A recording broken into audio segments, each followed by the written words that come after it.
Hi, my name is Magdalena Woolery from Breastfeeding International, and I'm sharing about mass relactation and safer infant and young child feeding in emergencies. To be able to do this, we need safe spaces. And in our work at Breastfeeding International, we apply an evidence-based framework from WHO and UNICEF called Nurturing Care. Usually the training that Breastfeeding International provides on this is 3-day training, but I only have an hour, so in this hour, I hope it will give you a good idea of what is involved in the emergency response. I have consent to share all the images and videos, and I have no conflicts of interest to disclose. For over 20 years, I have worked in emergency responses around the world, including tsunamis, earthquakes, soil liquefaction, flooding, fires, volcanic eruption, conflicts and wars, and I have found that women and children always suffer the most in emergencies. But this is also reflected in the data. Women and children are 14 times more likely to die than men, and women account for more than 75% of displaced persons and refugees at risk from war, famine, persecution and disasters. There is a statistically significant increase in premature births due to a number of reasons that include violence, malnutrition, poor access to care. This all leads to higher risks of complications for both mothers and their newborns. At least 60% mortality caused by climate disasters over the last 20 years were women. Important to note, even in previously healthy populations, the rates of child mortality can soar up to 70 times higher than average, and the youngest are the most vulnerable. Child morbidity and mortality rates can increase by 20% in 2 weeks due to diarrhea and malnutrition, and formula-fed infants suffer higher morbidity and mortality from infectious disease outbreaks. Botswana is a case example. In 2005, they experienced flooding. At the time, Botswana's population was just 2.1 million, and over 500 babies died. They were all formula fed. The babies that were breastfed, yes, they got sick from the diarrhea outbreak, but they all survived. And Botswana, an upper middle income country. It's really important to understand that Western countries can become resource poor in emergencies. While rich nations may have abundant resources, infrastructure and logistics are needed to access these resources, but these can be destroyed in emergencies, leaving even rich countries vulnerable and unable to effectively respond to the immediate needs of mothers and children. An important lesson learned for Western countries is the Ukraine example. At the start of the war between Russia and Ukraine, several of us in the Global South strongly advocated for evidence-based best practices from the Global Strategy for IYCF, which includes wet nursing. But there was resistance with statements such as, it's not in our European context. Wet nursing was not included in the joint IYCFE statement. And now I would direct you to the Ukraine Response 2022 document with lessons learned. Wet nursing and milk sharing were reported in bomb shelters, and gently remind that the global strategy for IYCF is not just for the global south, it's also for the global north, European and North American countries. It's a global evidence-based strategy. Here's a quote from the publication. In besieged Mariupol, mothers breastfed and expressed breast milk for multiple infants and older children, viewed by the community as the main source of nutritional security for children in the area. In emergencies, women come together. They support and empower each other through solidarity and safer alternatives to bottle feeding formula. When there's no clean water, no fuel, no electricity, no clean conditions, and no formula, mothers support each other, and this is a lesson to be learned for our Western countries. There are a number of key resources that include guidelines, policies, protocols, and frameworks that we use to inform our evidence-based emergency response. And if you haven't read these documents that are displayed on the screen, I highly encourage you to do so. I will be touching upon several of them, including the International Code of Marketing of Breast Milk Substitutes and subsequent World Health Assembly resolutions, also known as the Code. I already mentioned the Global Strategy for IYCF and will elaborate on that later, as well as the IYCFE Ops Guidance and Nurturing Care Framework. The Code and subsequent World Health Assembly resolutions are critical for all situations, especially emergencies. The spirit of the Code is written very clearly in the preamble, and I'll read 2 sentences. Affirming the right of every child and every pregnant and lactating woman to be adequately nourished as a means of attaining and maintaining health. Recognizing that the health of infants and young children cannot be isolated from the health and nutrition of women. This is very important because sometimes people think the code is just about protecting breastfeeding.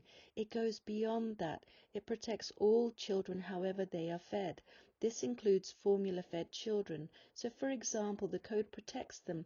Companies are prohibited to sell subpar products such as expired formula, dented tins, contaminated products or mislabel, but it also, and very importantly, protects the rights of pregnant and lactating women and recognizes that we cannot isolate and separate the unit of the mother and child, that they are one, that they are inseparable. And just to add that the Code of Marketing does not prohibit the sale of formula and related products. Companies can sell as much as they want, they just can't promote their products. Promotion means like buy one, get one free, discounts or special offers, and no bribing health workers to push formula on unsuspecting parents, which happens a lot, by the way. The code has saved millions of lives, and it's our tool to hold companies accountable. There are a number of relevant World Health Assembly resolutions, and I'll share a couple now. In 2010, member states were encouraged to restrict junk food marketing to protect children, including in places they gather, and prevent conflicts of interest. Here you see a photo of a little boy eating raw instant noodles. He will have that for breakfast, lunch and dinner. In emergencies, people donate mass amounts of ultra-processed products that are high in salt and sugar and contribute to malnutrition. That same year, the operational guidance on IYCFE was adopted by resolution, and member states were encouraged to strengthen the implementation of the code and resolutions, the global strategy on IYCF, BFHI, and the OPS guide on IYCFE, as well as end inappropriate promotion of foods for infants and young children and prohibit misleading health claims, such as the one that you can see on the screen from Nestle of their Lactogen and Lactogro. Their unethical marketing was during the Pakistan flooding, with a false claim of faster recovery from diarrhea. We know that formula powders contribute to diarrhea, respiratory infections and malnutrition. In 2018, member states were encouraged to ensure evidence-based and appropriate IYCFE as well as coordination of intersectorial operations. The recommendation from the IYCFE OPS guidance is very clear. Do not donate or accept donations of breast milk substitutes, other milk products or feeding equipment, including bottles, teats and breast pumps in emergencies. There should be no untargeted distribution of free or subsidized formula and related products. The protocol should be followed in emergencies for the infants and young children that require formula, and the mandate for their care is with the Department of Health and UNICEF. I can't emphasize enough the importance of the global strategy for infant and young child feeding in all situations, but especially in emergencies. This is based on evidence, and it's from WHO and UNICEF, and it applies a very strategic approach to feeding. Number 1, breast milk from own mother by breastfeeding. Let's say that's not possible. Let's say the mother is critically ill. Well, then she is supported to express her milk, and it's given to her child by cup or spoon, not a bottle. Say 1's not possible, say 2's not possible, then we go to number 3, breastfeeding or breast milk from a wet nurse. This is in our global evidence-based guideline. Okay, let's say 1's not possible, 2's not possible, 3's not possible, we go to 4, breast milk from a human milk bank. And the last option is breast milk substitute or formula fed via cup or spoon, not a bottle. But what do we find in emergencies and unfortunately in some of our health facilities? Well, the mother can't breastfeed, just give formula. But have we gone through this strategic approach to feeding? And often the answer is no, we haven't. Breastfeeding International made this poster and it has been translated in several languages. We print it on canvas fabric and it's part of our IEC materials. It's a very useful tool in ensuring safer infant and young child feeding and saves lives. Sadly, in emergencies, mothers can die, and wet nursing can be a lifeline. Relactation of family and friends too, and this is part of our global strategy for infant young child feeding. And we can ensure cultural sensitivity and cultural appropriateness. For example, in some Islamic cultures, they have innovative solutions to address issues such as milk siblings. So the issue of potential future marriage. If another mother breastfeeds a boy and she has a little girl, what if they get married one day because they're milk siblings? So in some Islamic cultures, they have innovative ways of addressing that. For example, mothers of baby girls can breastfeed or milk share another mother's baby girl, and a mother of a baby boy can wet nurse or milk share another mother's baby boy. And there are innovative, simple solutions that are supportive of the global infant young child feeding strategy. Unfortunately, in emergencies, there is a lot of misconception and misinformation that is spread about malnourished mothers. And sadly, sometimes it's spread by the companies and their very dodgy research, which is biased to push their business agenda. But when we look at the good studies, we find that there is no difference in the quality or quantity of breast milk between a malnourished and well-nourished mother. A mother's capacity to produce milk of sufficient quantity and quality to support infant growth is resilient and is generally independent of maternal nutrient intake. So malnourished mothers can breastfeed, but it's very important to note that malnourished mothers need nutritious food for their own survival. If a malnourished mother is pregnant, for example, she might be anemic, and if she gives birth, she risks maternal hemorrhaging and maternal death. But all mothers require nutritious food, especially in emergencies, because all breastfeeding mothers lose around 500 to 700 calories a day just breastfeeding. Let's think about pushing infant formula on our malnourished mothers. Well, in that household, you are risking child malnutrition too. So instead of just one malnourished person in that household, you now have a malnourished child. And so that's two malnourished people in the family instead of one. Pushing formula on our malnourished mothers increases their risks of many problems, including diabetes, breast and ovarian cancer, and also childhood illnesses such as respiratory tract infections, diarrhea, and childhood cancers. Oh, but mothers are stressed. Give them bottles and formula. This is wrong. I want to share a case example from the Turkey-Syria emergency response when we were conducting sweeping of 102 family tents at one site in northern Syria to identify at-risk mothers, infants and young children and provide nurturing care including breastfeeding counseling, breastfeeding rescue and relactation.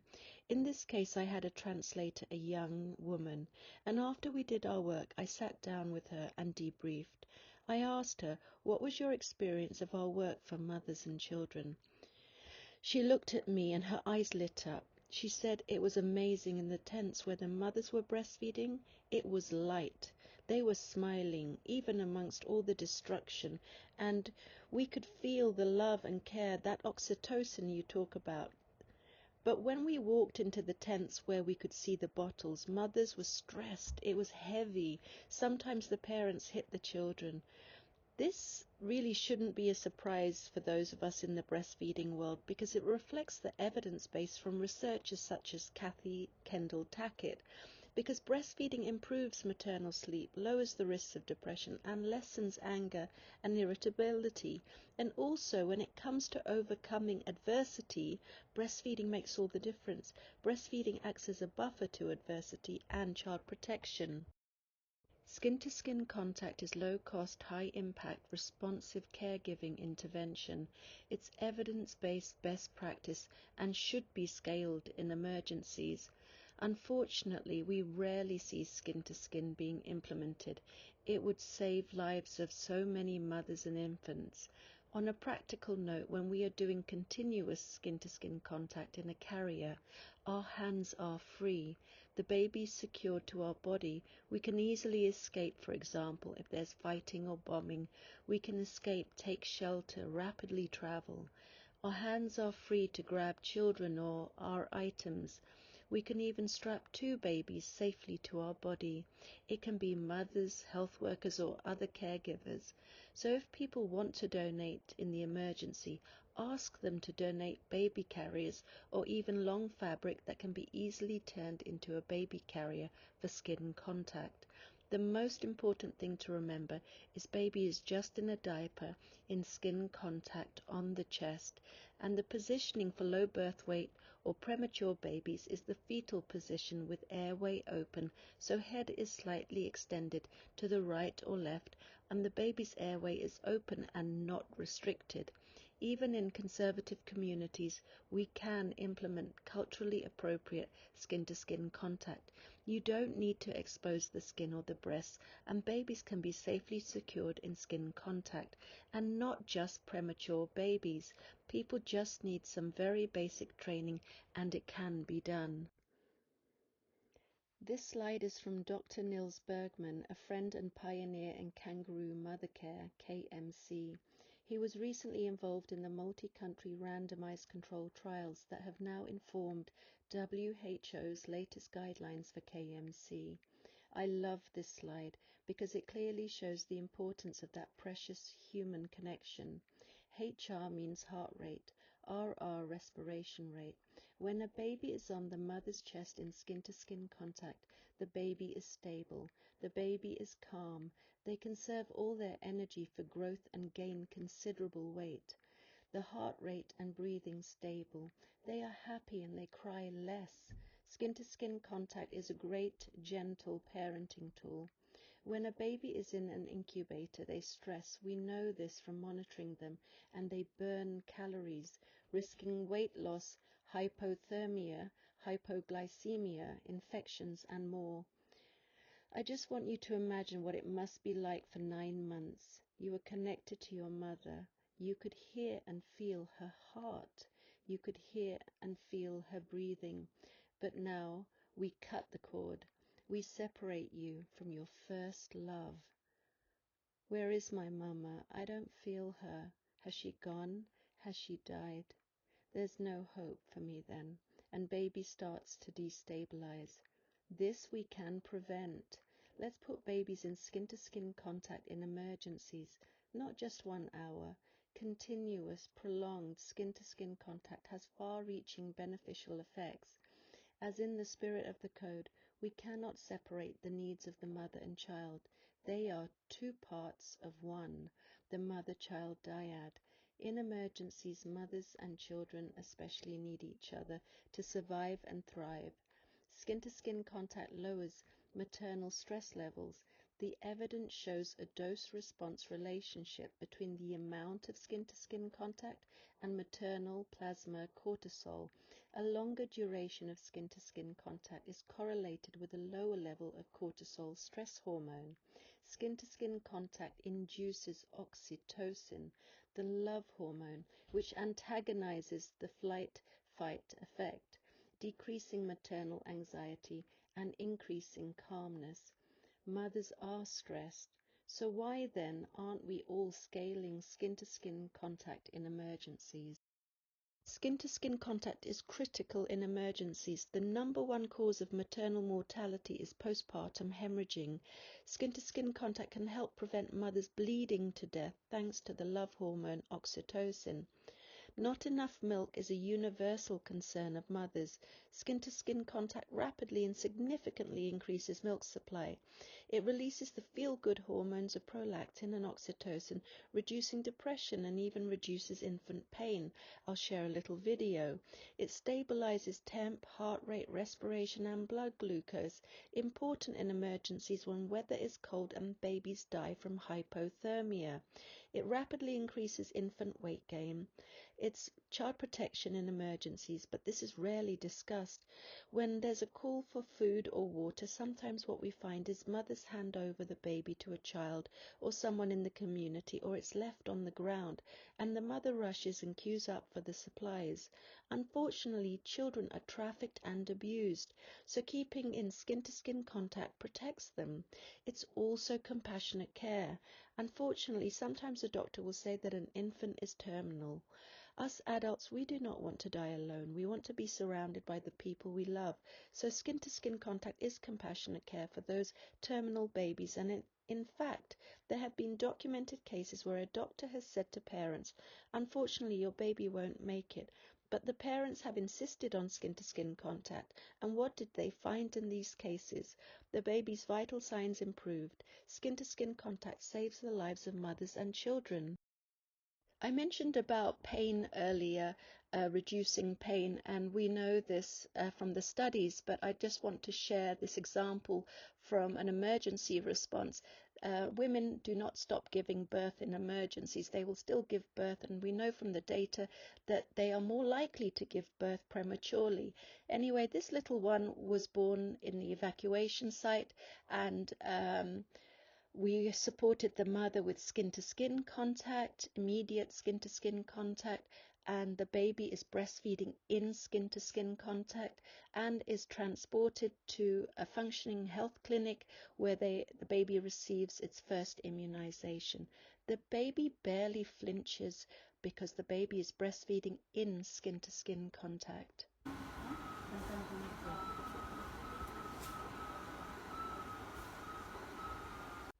Do our mothers and health workers know about thermal synchrony?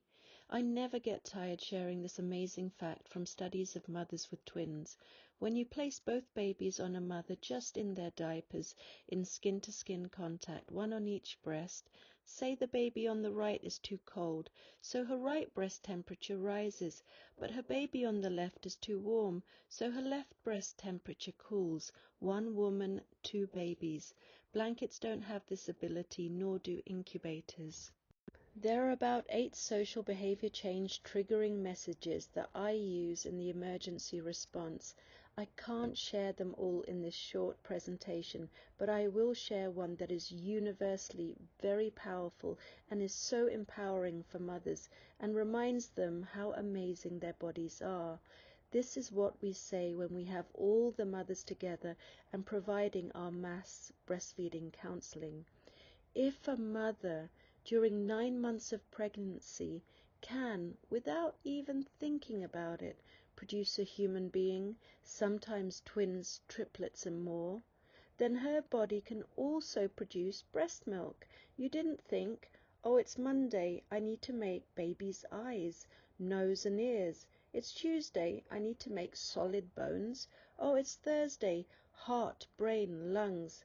Our body automatically did it, and we are amazing. We will produce plentiful breast milk with lots of skin-to-skin contact, frequent breastfeeding and breast compressions.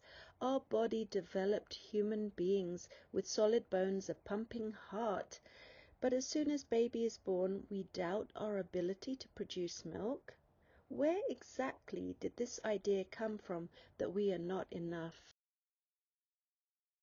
To conduct mass relactation and safer IYCFE, it's important to have safe spaces, so I refer you to the Nurturing Care Framework, which is evidence-based from WHO and UNICEF, and it's from 4 decades of robust research evidence that found that for children to not only survive but thrive, there are 5 interrelated components: good health, adequate nutrition, responsive caregiving, security and safety, and opportunities for early learning.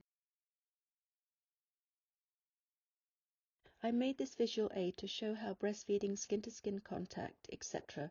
are important interventions in the nurturing care framework, interrelated across the 5 components of health, nutrition, responsive caregiving, early learning, and safety and security. But say, for example, a baby is suddenly born in your evacuation site and requires birth registration, or the family needs support in medication, immunization, or family planning. Then, if this is beyond your capacity, you can refer them to the relevant sector professional. Good health refers to the health and well-being of the children and their mothers or caregiver, and to access of care. It's about both the mother and child, because we know that the health and well-being of the two are inseparable and connected. Adequate nutrition refers to maternal and child nutrition. Malnourished mothers are at risk of maternal death, so good care for the mother is critical, as well as proper feeding practices, including early and exclusive breastfeeding, complementary feeding with continued breastfeeding 2 years and beyond, as well as nutritious food required for growing children. Responsive caregiving refers to the ability of the mother or caregiver to notice, understand, and respond to a child's signals. Responsive caregiving also means that we model and encourage the child's caregiver to make eye contact, smile, cuddle, praise the child, and notice the child's cues and respond appropriately, for example, with the signs of hunger. We can support attachment and bonding through our work with skin-to-skin contact and breastfeeding. Safety and security refers to safe and secure environments. This includes protection from physical dangers, emotional stress, environmental risks, access to nutrition, and safer feeding. Early learning refers to any opportunity for the baby or child to interact in stimulating activities, loving communication, including in pregnancy. Important considerations include cultural sensitivity, adapting interventions to respect local customs and beliefs. Community engagement is key. Involve community leaders and caregivers in planning and delivering care, and collaboration across the sectors by coordinating efforts with health, education, child protection, and other relevant sectors. To show how we do in emergencies, I'll share the Timor-Leste case. We established the first Nurturing Care Centre of Excellence, which is a safe space incorporating those 5 components of nurturing care. Timor-Leste population 1.3 million, an island nation situated between Australia and Indonesia. In April 2021, they experienced flooding. Every single municipality was affected, and so Ministry of Health or MOH were also affected.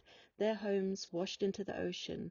I had just finished my work at WHO. We were about to leave the country, but the flooding happened, so I rapidly mobilized and set up a nurturing care space, working closely with colleagues at Alola Mother Support Group and with a couple of colleagues at MOH that were active.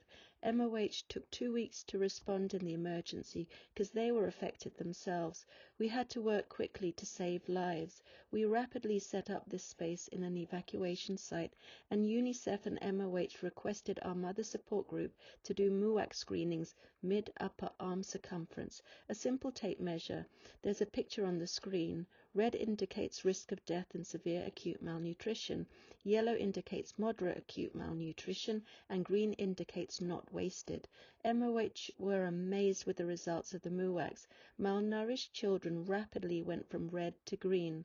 So MOH conducted a random spot check at our safe space.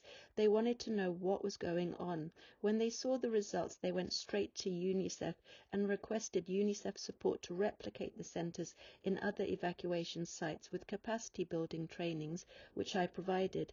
In the camps where there was a centre of excellence, not one child died. Over 1,000 families benefited from nurturing care centres of excellence, and this data is from Alola Foundation, the Mother Support Group. During a 1-month period, we were able to make a huge impact on the lives of mothers and children, and nurturing care centres of excellence is now an integral part of the National Mother Support Group, which is supported by the government of Timor-Leste. When WHO heard about the success of the nurturing care spaces as best practice, they published our case example in their thematic brief, and you can read more about nurturing care and our work on page 11 of that. There were challenges too. Because we did code monitoring in shops, health facilities, and online prior to the emergency, we were able to compare and have a baseline. We noticed that major supermarkets intensified violations right after the flooding. Almost all the artificial infant, child, and maternal feeding products were on discounted sale. An Australian registered business industry group was providing high-level distributions of Nestle, Danone, and Indofood products through politicians and politicians' wives. There was a large-scale donation from a major bank called Mandiri.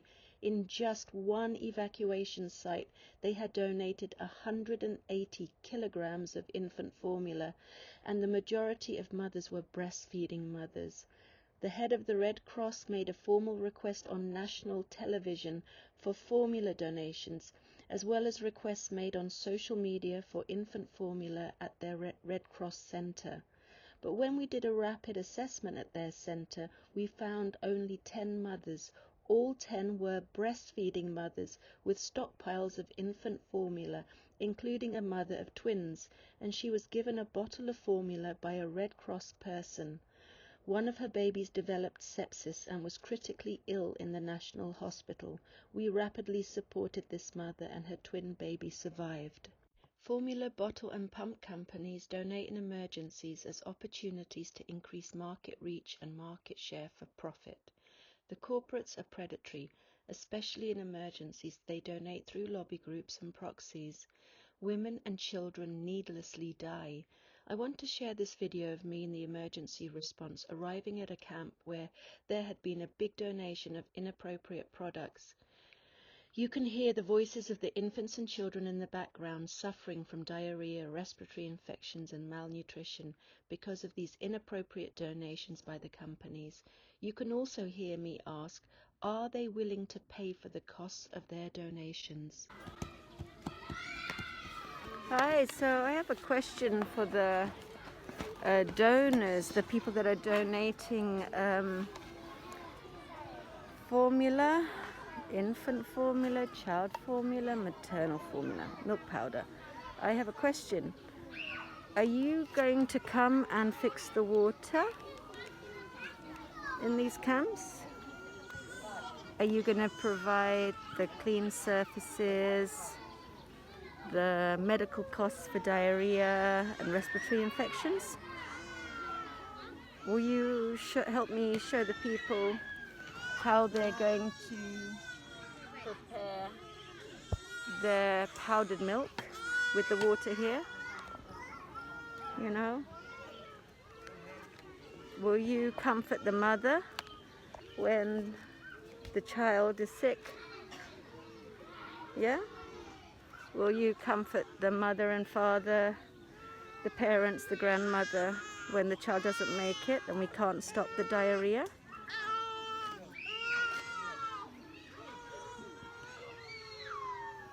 You're not, are you? You're just going to work with the companies to donate the milk powder. How can you sleep at night? It is critical to prevent, intercept, and manage donations. It's not always about predatory companies. There are also donations that are well-intentioned, coming from kind people who are concerned because of misinformation and misguided idea that you should give formula because mothers are stressed, or mothers aren't eating well, or mothers are malnourished. This is what WHO says about this type of donation. Offers of well-meant but ill-advised large-scale donations of baby foods and feeding bottles should be refused. Infants who are not breastfed should receive special attention since they constitute a risk group. Their vulnerability only increases, often with disastrous consequences during emergencies. I would say that the gold standard emergency response is from the Philippines. We need to honor and thank Ma Ines Fernandez, who is the pioneer of mother support groups in the Philippines. Breastfeeding counselors work in close collaboration with Department of Health, the DOH. They follow with precision the evidence-based global strategy for IYCF. The DOH work hand in hand with breastfeeding counselors to stop the entry of formula and related products that can cause morbidity and mortality. I witnessed this myself following the Tal volcanic eruption when I went there to support and learn from them.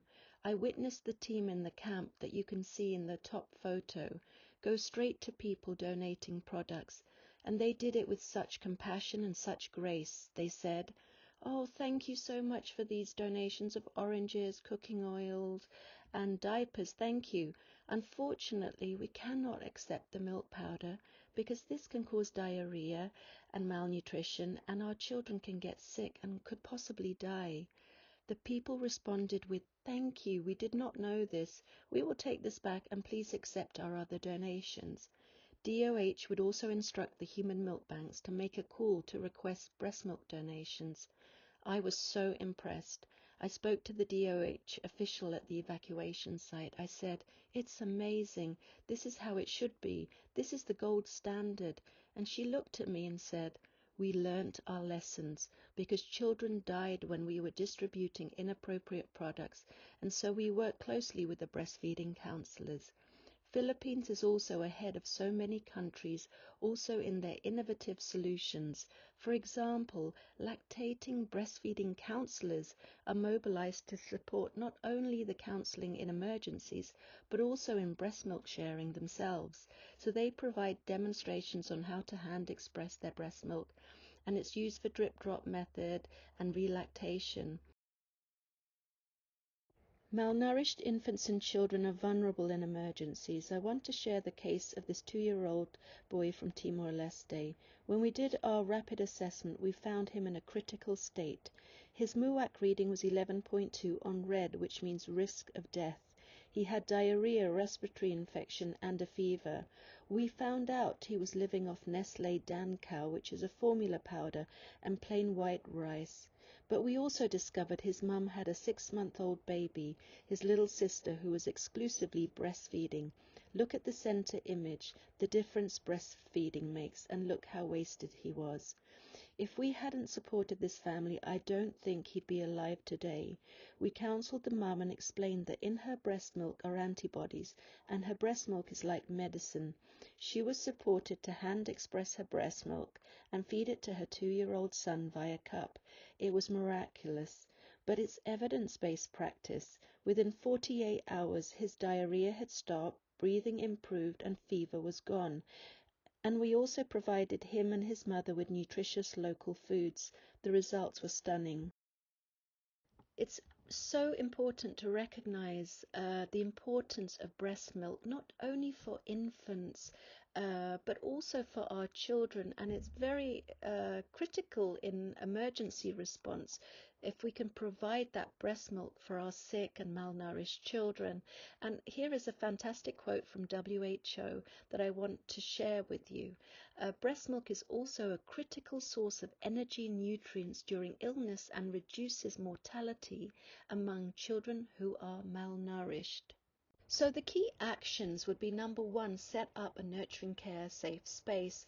And it's really not that complicated. Breastfeeding International has established an innovative, ultra compact package that fits into a small space for easy transportation. And you can see the picture there at the top and what it looks like when it's set up. And it's really important to do a rapid assessment and identify and target the most vulnerable. These are the breastfed babies are not the most vulnerable. They have that protection, that buffer to adversity. But so the mothers of the breastfeeding babies, they do need support. So reassurance and the social behavior change, messaging on how to increase milk supply and so on. But it's the formula-fed and mixed-feeding babies that are especially vulnerable. Children under 5, and the younger they are, the special needs baby, the malnourished women and children, and the pregnant and lactating women. When you bring them all together, you will have the data. You will know how many of them are formula feeding, mixed feeding, breastfeeding, and so on. And you use that data to improve care. You can monitor and follow up. And as I mentioned, you refer critical cases, the newborns, the pregnant women, special needs, the malnourished, and the orphans. And you work closely with your colleagues in health, nutrition, WASH, education, child protection, and the gender experts. And Breastfeeding International has a program that includes all the capacity building training resources, and it provides a comprehensive integrated toolkit with supportive supervision tools, inventory like those items that you can see on there, the guidelines, the policies and protocols, the IEC materials that include videos, posters and booklets, and checklists and simple monitoring and reporting tools, as well as the 10 steps to centers of excellence which we developed.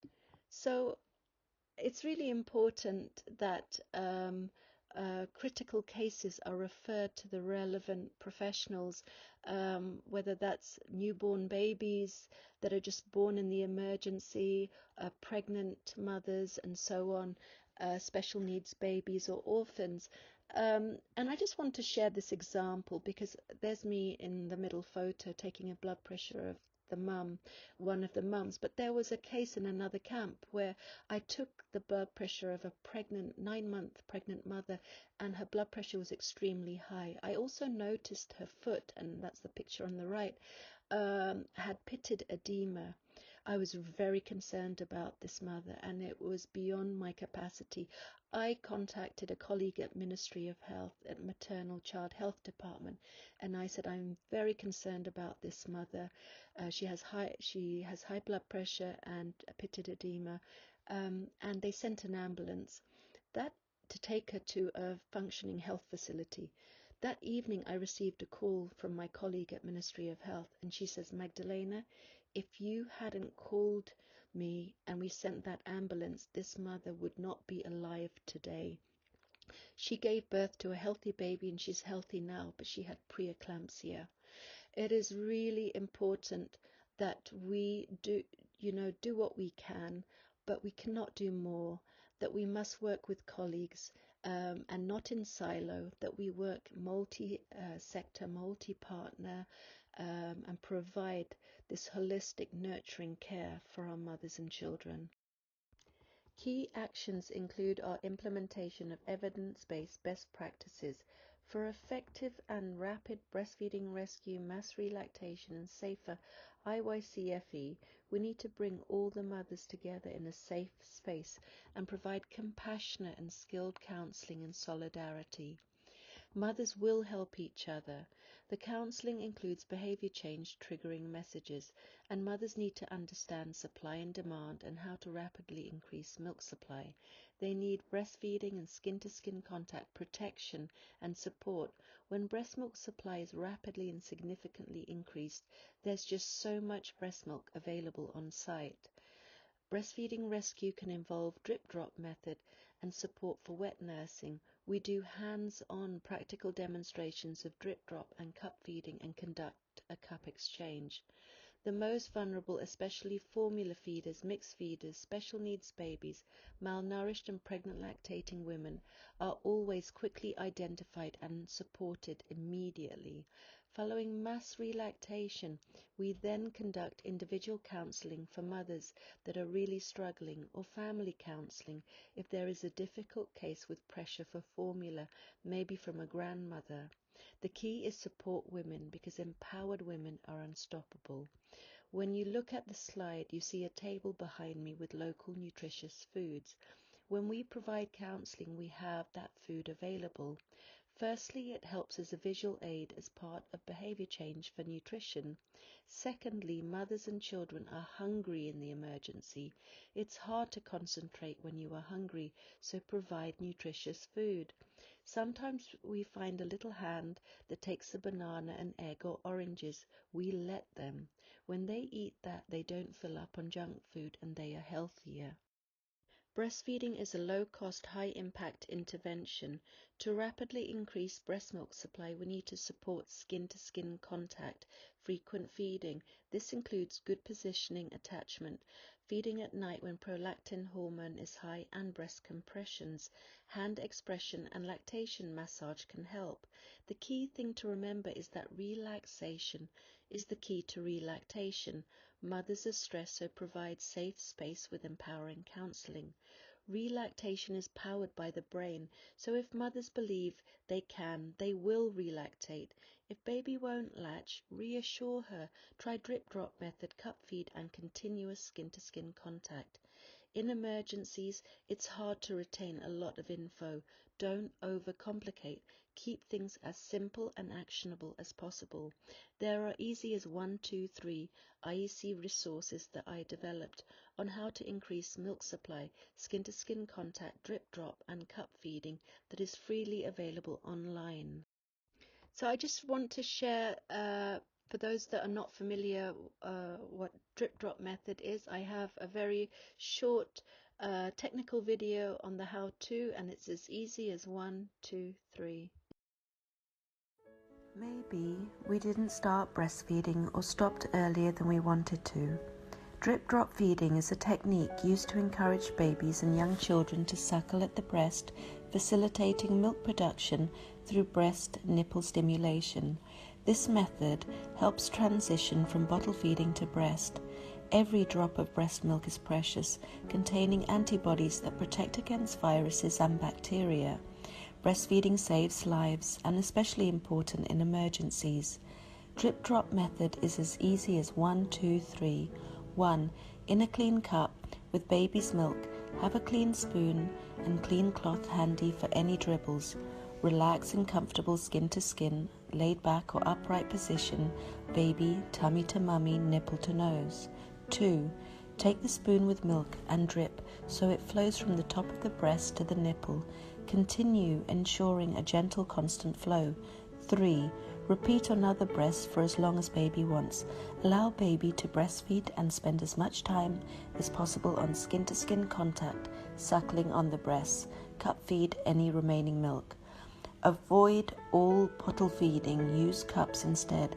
It can take days or weeks to produce milk. It's important breast milk supplies increase before reducing supplements. A breastfeeding counselor can support and advise when and how much to gradually reduce supplements, closely monitoring baby's weight. In emergencies, special needs babies are vulnerable. When we do our rapid assessment, it's important that we identify the special needs babies and provide appropriate support. We found this baby at an evacuation site in Timor-Leste with severe malnutrition. The mother was struggling, so we provide support for continuous skin-to-skin contact, and baby is feeding in an upright position because some babies with Down syndrome and other special needs can have cardiac issues and get very breathless. So feeding upright can be supportive for them. Baby is feeding beautifully with oxygen and is breastfeeding directly on the breast, while the mother also provides breast compressions. Provide safer feeding for formula-fed infants and young children, and we do this through cup feeding. Cup feeding will support a mass relactation. You bring all the mothers together in solidarity. You provide skilled counseling, show them, demonstrate how to cup feed with their babies, and once the mothers understand the risks of artificial feeding of bottles and pacifiers, they will hand over their bottles and pacifiers, and in exchange we hand over a cup. So for example, if a mother has 2 bottles that she hands over, we give 2 cups. If a mother has 3 bottles and a pacifier, we hand over 4 cups.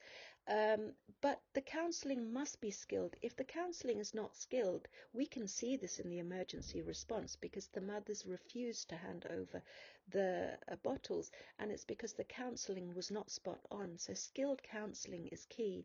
And then we do sweeping afterwards. We check up on the mothers, see how they are doing, and we do follow-up support, because, for example, a grandmother or someone in the community may have pushed the mother to bottle feed, and in that case they need more support and follow-up.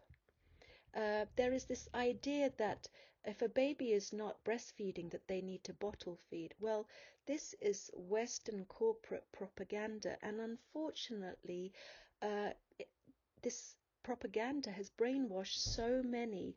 But we know that premature babies, low birth weight babies, special needs babies, they're able to cup feed.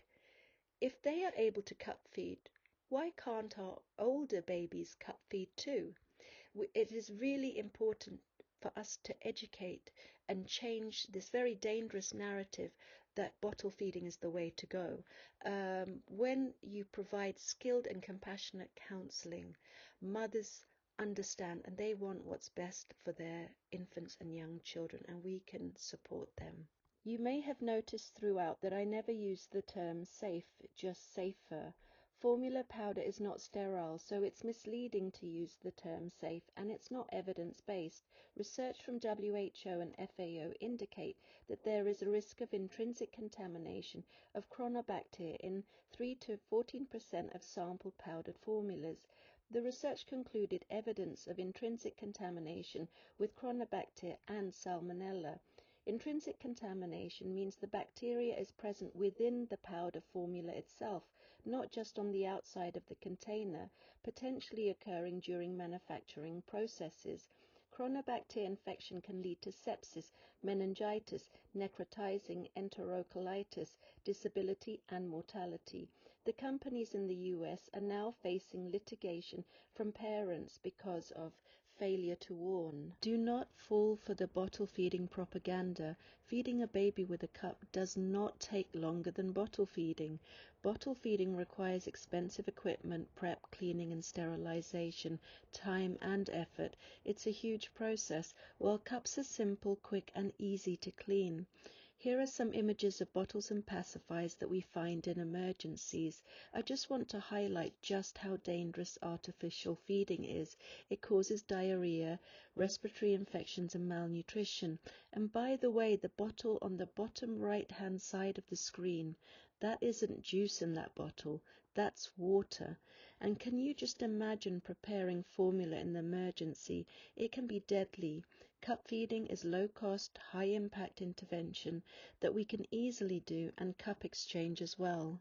Now, I want to share the case example from Pakistan on stunting, and you'll understand why this is very relevant to the United Kingdom very soon. But let's look at the first picture. Both children are 18 months old, but the child on the right is still breastfeeding, while the child on the left stopped breastfeeding at 9 months and uses a pacifier. Look at the difference in height. The child on the right looks like an 18-month-old, but the child on the left looks about 6 months old.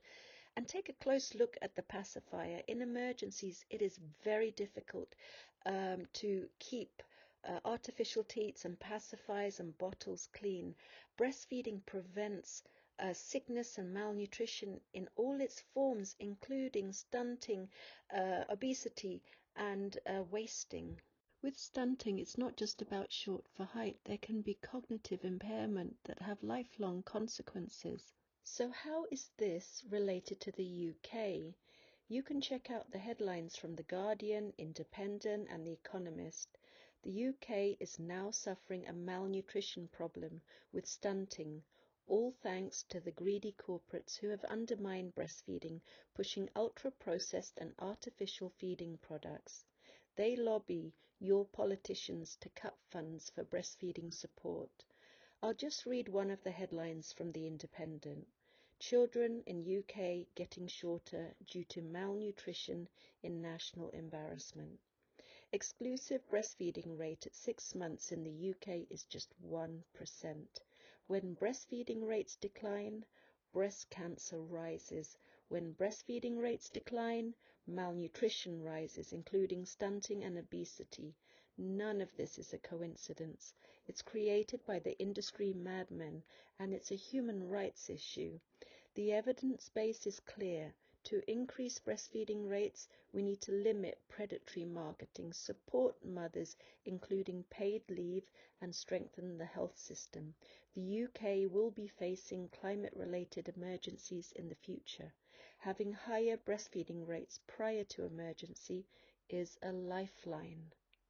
We can provide adequate nutrition because we know that it is the rights of children and of pregnant and lactating women in the spirit of the code, and that recognizing that the health of mothers and their children cannot be isolated. So they require adequate nutrition for their health.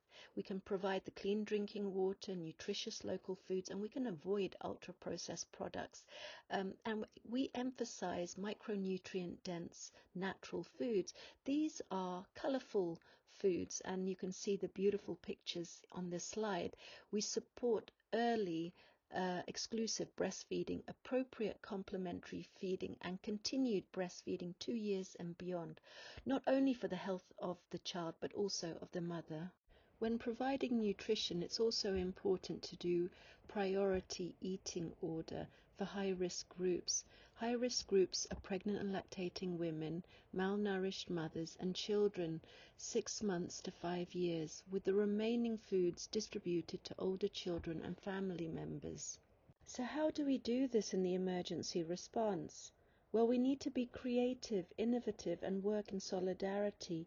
You find the code-compliant partners that have the capacity to provide nutritious foods and water.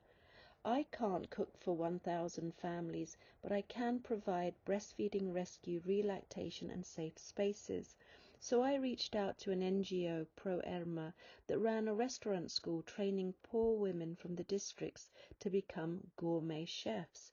They went beyond providing nutritious local foods. I had shared my concern about the malnourished children and explained that the malnutrition treatment through plumpy nut, a highly processed peanut paste wrapped in plastic that can be difficult for the children to swallow, requiring lots of sips of water, and can be difficult to obtain due to stockout and logistical issues. The NGO asked me to provide them with the plumpy nut package with the ingredients, which I shared. They made a local tasty version, which the kids loved on their pumpkin bread in the mornings. The NGO also provided lots of fresh fruit, vegetables, proteins, including eggs, and even worked with the mother support groups to bake banana bread in outdoor stone ovens developed for the community. The children were receiving 5 portions of fruit and veg a day, which is a WHO recommendation. We were implementing best practices in solidarity. Nothing is impossible. So you can start small and scale. A low-cost, high-impact intervention is nutrient-rich eggs. Be innovative. It is very easy to boil a lot of eggs, and they're easily distributed. They have natural packaging, and UNICEF have a fantastic campaign of 1 egg per child every day, and on their social media they quote an egg a day to keep stunting away. They found that feeding children eggs from an early age after 6 months of age following exclusive breastfeeding supports healthy growth and development. The research found that up to June 2022, the program has successfully contributed to addressing stunting, which dropped from 38% to 33%. The proportion of children aged 3 to 5 years who are developmentally on track increased from 63% to 76% over the same period. We can be humble enough to learn from our colleagues in the Global South who are doing amazing work in reducing stunting, and we can learn these lessons even in Western countries. So early learning can be easily incorporated in our support for mothers and children. It's very easy to set up an early learning corner when we're providing counseling, so the children have something to do. You can make homemade toys, you can use household objects, play music or story tell, and so on. and of course eye contact. You can use what Breastfeeding International loves to use is our breastfeeding dolls. We have dolls that we have developed from around the world, and it is a wonderful way to integrate early learning, responsive caregiving, and nutrition. And the little boys and the little girls love to play with it. I have a photo here on the right. You can see from Syria, a mother receives breastfeeding counseling, and on the left, her little girl is playing with a breastfeeding doll. This is something we can do. Let's be innovative and incorporate early learning. And finally, we scale by cascading capacity building to communities for continuity and sustainability. Start small and scale to become center of excellence. The results will speak for itself.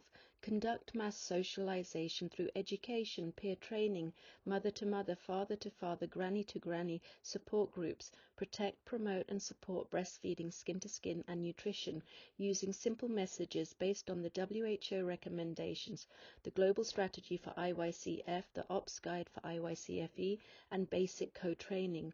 They may face future emergencies without you, so they need to be the experts in setting up safe spaces in relactation, cup feeding, drip drop method, and so on.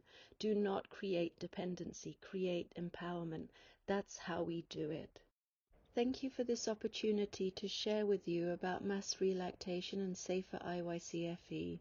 These are my contact details.